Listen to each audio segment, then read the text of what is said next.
I was speaking with Dennis last month, the CEO of a technology startup. He's in Switzerland and he's moving to Palo Alto, California to open the second office of his growing company. He asked me, what do I have to do to lead my company when I'm going to be in California and so many people are going to be in Switzerland? I shared with Dennis these 3 strategies that I've shared with hundreds of leaders before on how to go from a brick and mortar leader to a virtual leader. Number 1, cut the chaff. Number 2, delegate deliberately. Number 3, dish out positive feedback generously. Number 1, cut the chaff. When you go virtual, you may need to replace people on your team because they won't be able to succeed in the virtual setup. This may not be a bad thing, but for leaders like Dennis, it makes for some tough decisions. Dennis had to cut 2 people from his leadership team because they didn't have the skills and maturity to succeed in a virtual setup.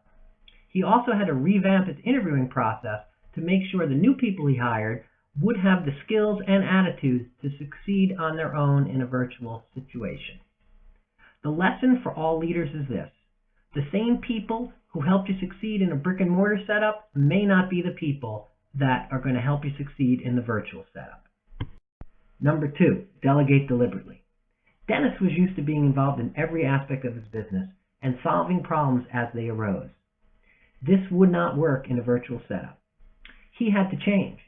He had to move from doing to delegating deliberately.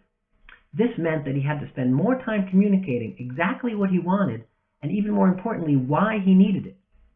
This would empower his employees to get stuff done when he wasn't there to remind them. And the why goes a long way to keeping people motivated when you're not around. Number 3, dish out positive feedback generously. Nothing is more powerful motivator than positivity. A recent study by Harvard Business Review shows that leaders who spend more time giving positive feedback than negative feedback have higher team performance. This is especially important when you're in a virtual situation. Out of sight can mean out of mind.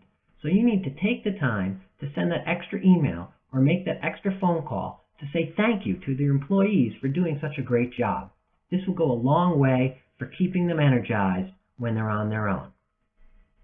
Armed with these strategies, Dennis or any leader will be able to move from a brick and mortar leadership role to a virtual leadership role successfully. Thank you. I'm Lawrence Polsky, Managing Partner of PeopleNRG. To learn more about me or our business, go to PeopleNRG.com.